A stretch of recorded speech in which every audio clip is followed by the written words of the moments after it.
On this jam-packed edition of Hannity, you're going to hear from three of the rising stars of the conservative movement, Senators Rand Paul and Ted Cruz. Plus, Dr. Benjamin Carson will stop by just days after he turned heads at CPAC by hinting at a possible run for the White House. I'll ask him about that and much more. But first, speaking of CPAC, the results of the Conservative Political Action Conference's 2013 straw poll are in, and with 25% of the vote, Kentucky Senator Rand Paul was victorious. Now, attendees were likely not only impressed by his remarks on Friday, but also by his impressive filibuster performance earlier this month. Now, Florida Senator Marco Rubio came in a close second. He got 23%. Former Pennsylvania Senator Rick Santorum, he rounded out the top three. He had 8%. Chris Christie, governor of New Jersey, he had 7%. And former vice presidential nominee and Wisconsin Congressman Paul Ryan, he had 6%.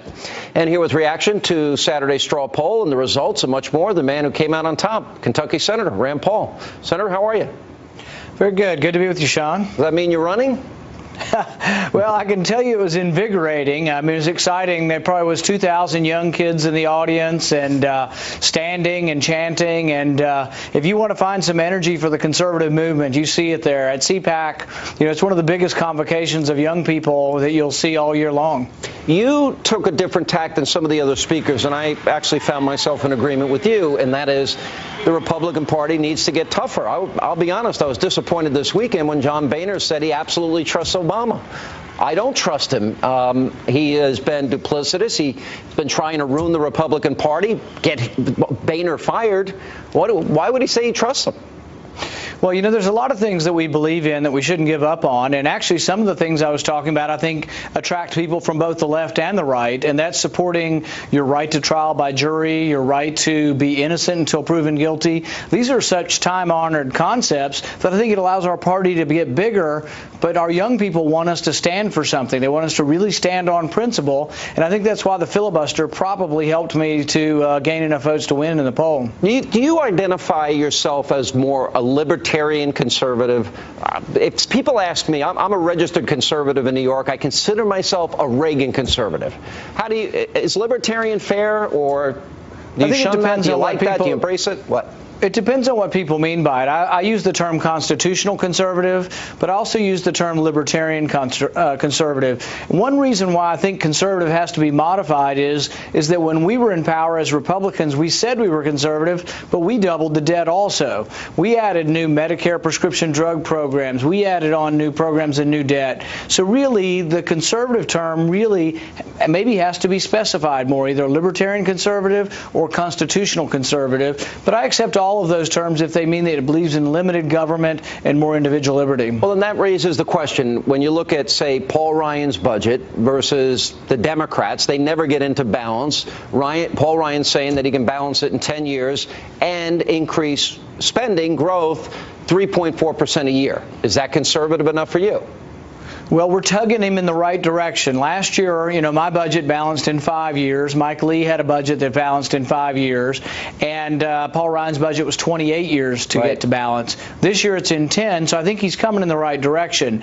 Now, he does things a little bit different, and I'm not saying I'm that critical. He tries to bend the curve of spending to slow down the rate of growth. What I do is say certain things just shouldn't be done in Washington. Department of Education, I'd send it back to the states. That's what Reagan said. That's what the Republican Party said. I'm one of the few who will dismantle some of the big bad things in Washington and just say that should remain with the states and the people. That's the only way you'll ever shrink the size of government, is eliminating some departments. Yeah, I agree with that. I think the states would do a better job. I mean, they would be serving the needs of the people in their community, which makes a lot of sense.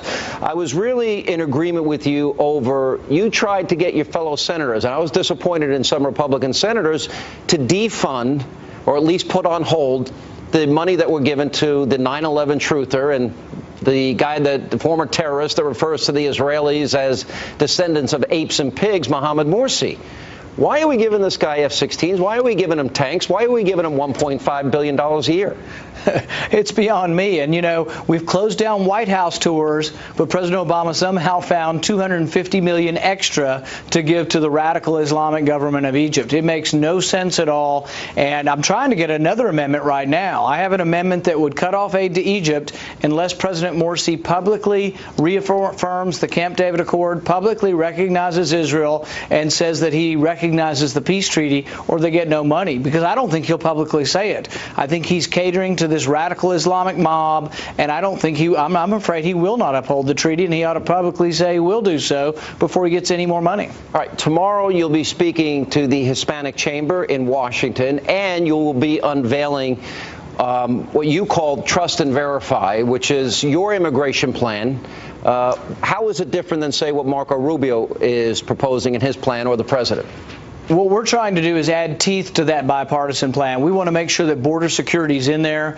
As conservatives, we've always worried that, well, you're going to give them legal status and say we get border security later. Well, it never comes, like so many liberal promises. So what we're asking for is every year we get to vote on whether the border is becoming more secure, and all of immigration reform is dependent on those votes. But Congress gets to vote, not the administration report. Congress gets to vote on whether or not the border is secure. All right, I support that as well, because if we don't secure the border, first of all, the number one threat of the border that we have are those terrorists that can cross over, number one. Number two, the problem never goes away.